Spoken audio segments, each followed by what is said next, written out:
Que s'est-il passé cette année en 2020? Cette question elle paraît tellement surréaliste. Bonjour déjà, ouais effectivement on oublie les bases. Il s'est passé tellement de trucs cette année, mais même s'il s'est passé beaucoup de choses, j'ai l'impression que tout le monde se rappelle de ces 365 derniers jours. On s'en rappelle tous hein. Vous voulez que je vous dise quelque chose? Je crois que je porte la poisse. Si, je pense. Pour vous prouver, voilà ce que je disais il y a un an. Mais 2020, c'est à vous de faire de cette année une meilleure année que les précédentes. Je vous l'avais dit, je porte la poisse. On sait tous ce qu'il s'est passé en 2020. Une crise sanitaire, l'économie en PLS, des incendies en Californie et en Australie, et des attentats terroristes. Ouais. Du coup, étant donné qu'on a parlé que de trucs nuls qui sont passés cette année, j'ai décidé de me focus aujourd'hui sur 8 bonnes nouvelles de 2020.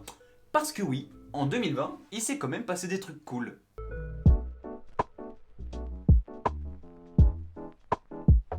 L'Écosse a adopté la gratuité des protections périodiques pour toutes les femmes. Et c'est le premier pays dans le monde à le faire. Bravo l'Écosse. Pour donner un ordre d'idée aux hommes et peut-être aux filles qui ne le savaient pas, en moyenne on estime que le coût de ces protections sur toute une vie, ça équivaut à peu près à 2490 € sur toute une vie. C'est cher pour des produits essentiels. Et le budget est tellement important en vrai que l'accès gratuit à ces produits essentiels, c'est cool. Et l'Écosse a été le premier pays à résoudre ce problème. Première bonne nouvelle de l'année. À quand que les autres pays le font, hein? Les élections américaines ont été très suivies cette année et vous avez pu le remarquer, c'est Joe Biden qui a gagné les élections américaines et qui deviendra le président des États-Unis à son investiture en janvier. Et sa vice-présidente, ce sera Kamala Harris, la première femme vice-présidente des États-Unis, la première personne de couleur vice-présidente des États-Unis. Ça fait beaucoup de bonnes nouvelles. Kamala Harris est la première femme et la première personne de couleur à être vice-présidente des États-Unis.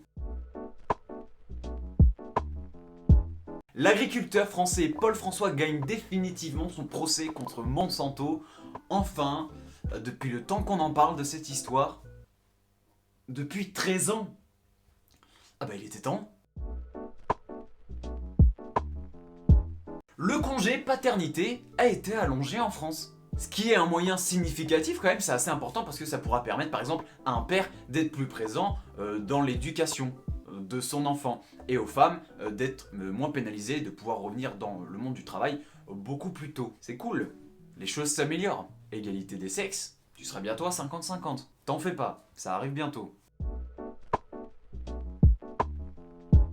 Amsterdam va racheter les dettes de ses jeunes habitants. Bon alors effectivement on n'est pas concerné par ça, mais c'est une bonne nouvelle et c'est une bonne initiative qu'a pris la ville d'Amsterdam quand même. Parce que c'est pas un truc négligeable, parce que quand t'es jeune, un des premiers trucs que tu fais, c'est t'endetter hein, entre les loyers, les études, les assurances machin, et tu t'endettes. Et c'est connu, l'endettement est une source de stress. Du coup la ville d'Amsterdam rachète la dette à ses jeunes, au moins les jeunes sont moins stressés, au moins ils sont plus productifs. Bam. Un second patient a été guéri du sida cette année. Mais ouais, comme quoi. C'est donc la seconde personne à être guérie totalement du sida.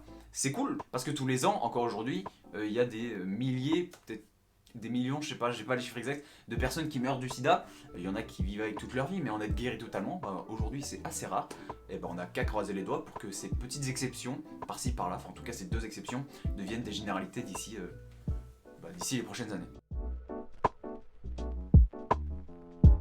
Malgré le confinement, on n'a jamais été aussi proche. Et c'est une réflexion personnelle.